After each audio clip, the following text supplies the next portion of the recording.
Hey everyone, and welcome back to another video. Today, I'm going to be unboxing the Sony ZV-E10, which I have got it right here. This is going to be my new recording camera. Currently, the setup that I have is basically using my MacBook and my iPhone with the help of macOS Ventura, because with the help of macOS Ventura, you can use your iPhone's camera to be able to record yourself using QuickTime Player. So that is how I've been able to make videos. But there's a caveat. When you do that, you do not have the full control of choosing at which resolution you want to record yourself, due to which you're capped at 1080p recording only, even though your cameras on your iPhone 14 Pro Max allows you to shoot 4K. Because of that limit, I thought I should get myself a 4K camera, and I have done so. I do have a Canon 6D Mark II with me, but when I purchased this one, I never thought about video taking capabilities. All I wanted the camera to do was provide me the ability to take amazing photos that I wanted to shoot. It can, however, do 1080p recording, but because I like shooting in 4K and I don't want to record in 1080p and scale up to 4K, I thought maybe I should get something for the purposes of video taking, because this 6D Mark II is really good when it comes to taking photos, but lacks when it comes to taking videos, which is where this ZV-E10 is supposed to help me. So without further ado, let's unbox it. As you can see here, there is the seal, and you can see here, this is the camera. It comes with the kit lens. Amongst the other ZV lineups, I think this is the one with the detachable lens. The others comes with a fixed lens that you cannot change or you cannot swap out. Let's take the seal out and then take the product outside of the box.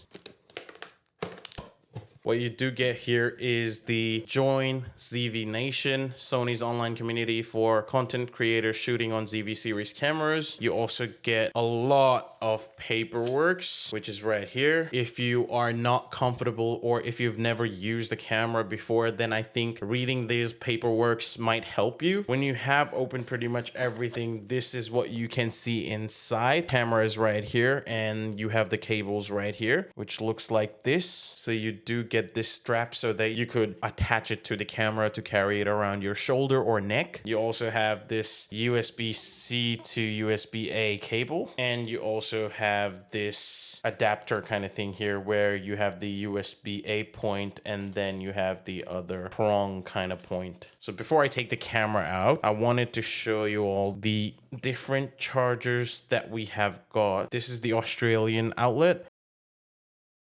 This is the international one, which also has the same point. So it's pretty much the same, followed by the third one. So you get 3 of the same chargers. It just depends on where you live, that you might either need to use this or this or this. In my case, I would have to use this. Let's see what this one is. Okay, this is a battery, as you can see here, lithium ion. Let's see what this is now. Okay. So this looks to be a dead cat, so that when you're recording from your camera and you want to record the audio from the camera as well, at least the wind noise is better handled using this. Now let's go to the star of the show, which is the camera itself. Okay, that's pretty much it after you take the camera out. There you have it. This is the camera.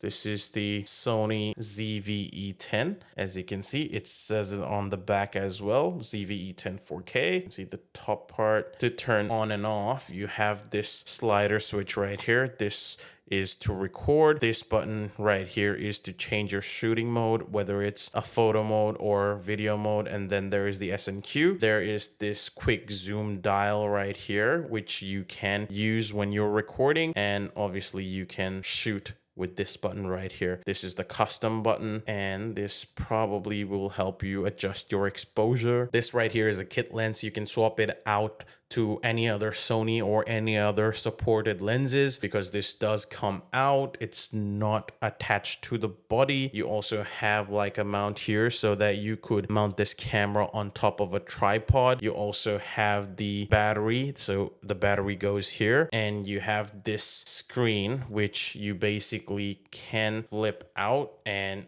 do like this. So if you want to be able to vlog, you'll be able to see if everything is in proper position or not. And and this is how it looks like from the back when you've done that. And this swivels pretty much like this. The Sony here is tilted up, but that's just how it is. And when you close it, it goes back to normal. On the side, if you look closely, you have the microphone attachment here. So you put your finger in and then you pull it out. Once you do so, you'll be presented with the 3.5 millimeter jack.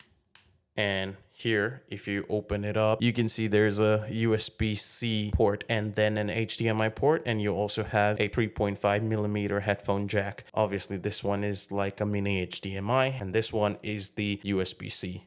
So I guess that's been it for the unboxing video. What I'll do is I'll be playing around with this camera, recording a bunch of stuff, maybe even try taking some photos, although this is not a primarily photo taking camera, and then see if I'm able to recommend this camera to anyone who is looking for a new camera for their content creation or for video recording purposes. So stick around if you want a review or my feedbacks and thoughts on that in the future. I'll leave it there for now. Till next time, peace.